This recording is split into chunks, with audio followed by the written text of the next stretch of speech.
Senator Joe Conway. So across the country we had... You're very welcome today, Minister. Agreed.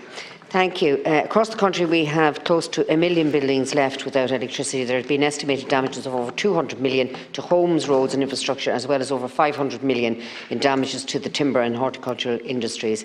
In my home constituency of Meath East, over a month later, there are still homes that are lacking telephone lines.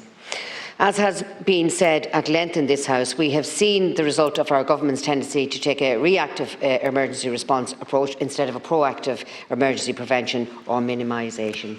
But in the spirit of being proactive, I would like to call on the government to make a number of improvements for the future. One improvement I call on the government is to ensure that all schools in the country are provided with a generator.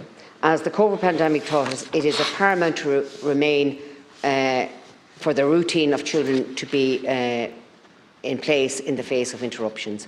Another area in which we can make immediate improvements is to assist the local emergency response groups. I call on you to cooperate with Minister Dara Calleary to make grants available through the Pobble for community alert groups to stock up on emergency ESB kits for the elderly and those living alone.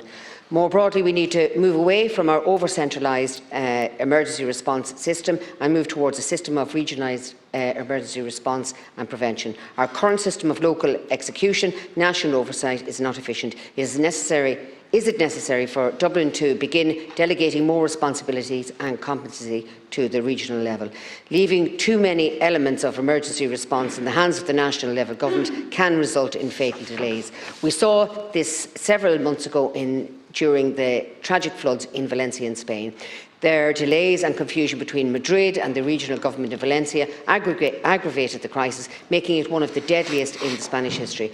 I fear that this too, many incompetences left in the hands of the national level bodies. Ireland is waiting to experience a Valencia level disaster of its own when the next storm Éowyn comes.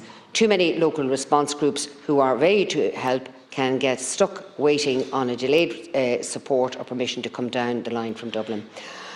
Ireland desperately needs to apply the principle of subsidiarity in its emergency response, as it does in many areas. Regional response and preparation groups will know far better what they need themselves and will be able to work much more closely to their communities. In short, how can the government prevent another Storm Éowyn from happening? The two words are preparation and delegation. Thank you.